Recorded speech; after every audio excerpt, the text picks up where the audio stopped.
हाँ तो मेरे नाजरीन और सामीन अस्सलाम वालेकुम। आपका दोस्त हकीम सलीम अब्बास बोल रहा हूँ। तो मैंने ये सोचा कि यार आपके लिए एक ऐसा बेहतरीन नुस्खा लाऊं ब्लड प्रेशर के हवाले से, क्योंकि अक्सर ये देखा गया कि ब्लड प्रेशर की वजह से लोग बड़े परेशान हो जाते हैं और इसको साइलेंट किलर भी कहते हैं। आपको मालूम होना चाहिए कि ये खुफिया दुश्मन है इंसान का। तो इस पे इंसान अपना जो नुक्ता नज़र है वो थोड़ा डीपली रखे और उसको बग़ौर अपने जिस्म की अपनी जो हैयत है और उसकी जो तरतीब है उसको मुनासिब रखे। और ये मेरा नुस्खा एक तो इंतहाई नायाब नुस्खा है और ऐसे नुस्खे बहुत कम लोग बताया करते हैं। ठीक है, ये मेरी मतलब की ज़ीनत नुस्खा भी है। और ये नुस्खा मेरे उस्ताद मोहतरम उस्तादुल हुक्मा हकीम अरफान साहब सन्यासी जो है, बेहतरीन सन्यास की दुनिया के किंग है, तो उन्होंने मुझे बताया था। आज से कोई 5-6 साल पहले की बात है। और जिसको भी मैंने ये नुस्खा दिया और जिसको भी ये दवाई मैंने बना के दी तो वो अशश के उसने दाद तहसीन ही दी मुझे कि क्या बात है यार, क्या ज़बरदस्त नुस्खा है। जो अरसा दराज से पहले गोलियाँ इस्तेमाल कर रहे थे एलोपैथिक की, तो वो अब कहते हैं कि यार हमने आस्ता आस्ता वो गोलियाँ छोड़ दी हैं, अब इसी पे हम इन्हसार करते हैं। एक तो इसके कोई साइड इफ़ेक्ट नहीं है, दूसरा ओवरऑल दूसरी जो अवारस हैं वो भी इससे ठीक हो जाते हैं। तो नुस्खा इंतहाई ज़बरदस्त किस्म का मैं बयान करने वाला हूँ। लेकिन इससे पहले मैं चाहूँगा कि मेरे वो नए नाजरीन जो मेरे यूट्यूब पे नए आए हैं वो बराह करम मेरे चैनल को सब्सक्राइब करें।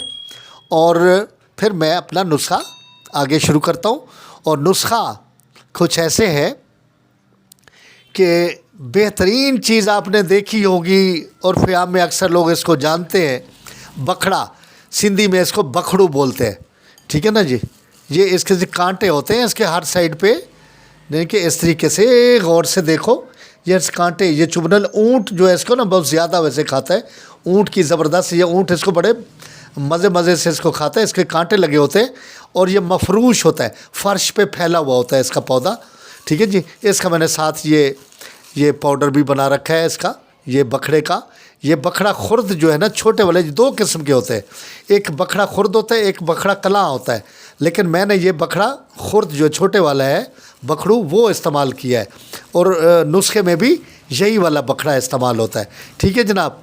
ये हो गया, ये इलायची है, इलायची खुर्द, छोटी इलायची। ये महंगी ज़रूर है लेकिन इसके फ़ायदे बहुत ज़्यादा है। ठीक है जनाब, ये इलायची खुर्द। और फिर जनाब जो बेहतरीन चीज़ है, ये आसगंध नागौरी का मैंने पाउडर बना रखा है। ठीक है जी, साफ़ सुथरे लेके आसगंध उसका पाउडर बना रखा है। ये पाउडर है आसगंध का। ठीक है, ये मिश्री है, मिश्री। ठीक, तो आपने ये 3 चीज़ें लेके, बखड़ा, इलायची खुर्द और आसगंध नागौरी, ये 3 चीज़ें, और इन तीनों चीज़ों को जो वज़न है, मिसाल के तौर पे ये 50 ग्राम, 50 ग्राम, 50 ग्राम, 150 ग्राम, तो 150 ग्राम ही आपने मिश्री डालनी है, शंगरी मिश्री जिसको बोलते हैं। ये बना के 1 टीस्पून सुबह शाम आपने इस्तेमाल करनी है। ठीक है जनाब, 1 टीस्पून या उससे थोड़ी कम करके प्लेन टीस्पून वो आप इस्तेमाल करेंगे इंशाअल्लाह ताला। अल्लाह के फजल व करम से, अल्लाह ताला की मेहरबानी से पुराने से पुराना आपका जो कोलेस्ट्रोल है, जो अपनी गलती की वजह से बढ़ा है, वैसे नहीं बढ़ता कोलेस्ट्रोल। क्योंकि आपको पता होना चाहिए कि कोलेस्ट्रोल क्यों बढ़ता है। कोलेस्ट्रोल एक तो इसका ख़ानदानी पस मंज़र भी हो सकता है, लेकिन वो कम तादाद में, अक्सर औक़ात अपनी अगलात की वजह से, मसलन बसियार खोरी की वजह से, ज़्यादा होटलिंग करने से, चर्बीले खाने इस्तेमाल करने से, मुरगन खाने इस्तेमाल करने से, सहल पसंदी की वजह से, यानी सैर व सियाहत ना करना, सुबह अर्ली टाइम ना उठना, देर गए तक सोए रहना और बिस्तर को अपना यार बना के सोते रहना। ठीक है जनाब। और सुस्त रवि का शिकार रहना और एक्टिविटीज़ का कम हो जाना। और दूसरा कि ऐसे अशिया इस्तेमाल करना जो रद्दी किस्म की हो, रद्दीउल कैमूस, यानी उसकी ताकत कम हो और वैसे ज़्यादा हो। और चावलों का इस्तेमाल ज़्यादा, यानी चावल इंटेक ज़्यादा करे, रोटी यानी कि उसका अनाज का ज़्यादा इस्तेमाल। और दूसरा जो ज़्यादा देखा गया है وہ سرکار اس طرح ہے کہ یہ جو آج کل کوکنگ آئل ہیں، یہ جو ناقص قسم کے، اس میں 16-17 قسم کے کیمیکل ڈل کے پھر جا کے یہ مصفہ ہوتا ہے، اس کو پیوریفائی کرتے ہیں، تو وہ کیمیکل بھی اس قسم کے ہوتے ہیں، نقصان دہ ہوتے ہیں، اور ویسے بھی جو جس کنڈیشن میں پھر آتا ہے ہمیں ملتا ہے، تو اس سے ٹرائی گلیسرائڈ زیادہ بڑھتا ہے ان کوکنگ آئلس کی وجہ سے۔ جب ٹرائی گلیسرائڈ زیادہ بڑھے گا تو انسان کا پھر یہ جو بلڈ پریشر ہے یہ بھی بڑھ جائے گا۔ تو ٹرائی گلیسرائڈ اور کولیسٹرول کو لیول کو اگر ہم کم رکھیں گے تو یہ بلڈ پریشر بھی ہمارا لیول پہ آ جائے گا۔ اگر بادل خاصہ بہت زیادہ تعداد میں ہے، زیادہ اس کی یعنی ہائی اس پہ ہے، پرسنٹیج ہے، اور زیادہ ویلیو پہ اگر آ رہا ہے آپ کا کولیسٹرول اور ٹرائی گلیسرائڈ، تو پھر دوا کی ضرورت ہوتی ہے۔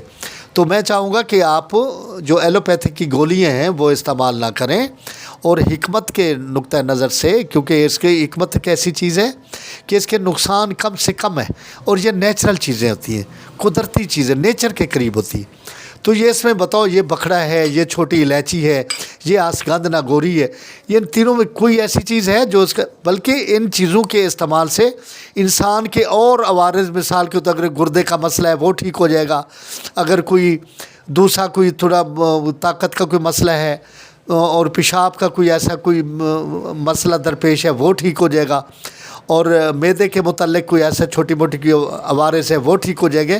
بلڈ پریشر تو ٹھیک ہونا ہی ہونا ہے، ٹھیک ہے نا جی، وہ تو تیسری چوتھی خوراک میں ٹھیک ہو جائے گا، اور آہستہ آہستہ جو آپ ٹیبلٹ یوز کر رہے ہیں ایلوپیتھک کی، وہ بھی ختم ہو جائیں گی انشاءاللہ تعالیٰ، اور آپ اسی پہ انحصار کرنے لگ جائیں گے، اور اس کے کوئی سائیڈ ایفیکٹ بھی نہیں ہے، اور ہمیشہ کے لیے بہتر بھی ہو جائیں گے۔ اور آپ کو پتہ ہے بلڈ پریشر پھر کیا چیز ہے، خدا نہ کرے اگر آپ نے اس پہ توجہ نہ دی، اس کا علاج نہ کیا، تو کچھ بھی کر سکتا ہے، کیونکہ جو شریانیں ہیں وہ تنگ ہو جاتی ہیں، ان کے راستے بلاک ہو جاتے ہیں، بلاکیج ہو جاتی ہے، کولیسٹرول شریانوں میں تھک ہو جاتا ہے، تو اس سے جب پریشر، جب دل جب پمپ کرتا ہے تو آگے، کیونکہ وہ جو شریانیں کلوز ہوتی ہیں تو بلڈ پریشر بڑھتا ہے، جس کی وجہ سے خدا نہ خاصہ برین ہیمریج ہو سکتی ہے، ہارٹ اٹیک کا خطرہ ہو سکتا ہے، گردے فیل ہو سکتے ہیں۔ یعنی اس کو عام نارمل نہ لیا جائے، میرے کہنے کا مطلب ہے بلڈ پریشر نارمل نہیں لینا، اس کو یہ نہ کہ ٹھیک ہے یار عام سی چیزیں چل رہا ہے بھائی ٹھیک ہے، ایسے نہیں، اس کا بر وقت علاج کرنا چاہیے، اور اس کا میں نے بہترین اپنی زندگی کا بہترین نسخہ دے دیا ہے۔ اب آپ کا کام ہے اس کو ایزی یہ بن سکتا ہے، اور یہ بنا کے رکھیں گھر میں، اگر کوئی فرد سے دو چار ہے تو اس کو پہلی فرصت میں بناؤ اور استعمال کرو، اور میرے حق میں دعا کرو۔ میرے ناظرین و سامعین، اگر یہ میری ویڈیو آپ کو پسند آئی ہے تو اس کو لائک اور شیئر لازمی کرنا ہے، کیونکہ اس میں ایک تو آپ کے دوست راضی ہو جائیں گے کہ آپ نے یار واقعی بہترین نسخہ دیا، اور اس گھر میں یا وہ تمہارا دوست اگر اس سے دو چار ہے اس مسئلے سے، تو وہ بر وقت اس کا علاج کر لے گا، اور وہ بہتر سے بہتر کنڈیشن میں آ جائے گا، 4 دن اچھے گزار جائے گا، اور خدا نہ خواستہ آگے چل کے اگر بلڈ پریشر کا علاج نہیں ہوتا تو پھر یہ ہارٹ کا مسئلہ ہو سکتا ہے، ہارٹ ڈیزیز بڑھ سکتی ہے، اور برین ہیمریج کا مسئلہ ہوتا ہے، گردے خدا نہ کرے ڈیمیج ہو سکتے ہیں، یعنی اس کو کڈنی فیلئر کی طرف انسان جا سکتا ہے۔ تو بجائے کہ وہ نوبت آئے اس سے پہلے ہمیں یعنی متنبع ہو جانا چاہیے، ہمیں ہوشیار ہو جانا چاہیے، اور ہمیں یہ چیز لازمی بناؤ اور اس کو استعمال کرو۔ ٹھیک ہے جناب، اس کے علاوہ بھی اگر کوئی چیز پوچھنا چاہتے ہو تو میں حاضر ہوں، اور کمنٹس باکس میں لازمی کمنٹس لکھیں آپ، اور میں اس کا بر وقت آپ کو جواب دوں گا انشاءاللہ تعالیٰ۔ آپ خوش و خرم رہیں گے اور اعلیٰ و عرفہ زندگی گزاریں گے، اور میرے حق میں دعا بھی کریں گے۔ اللہ حافظ۔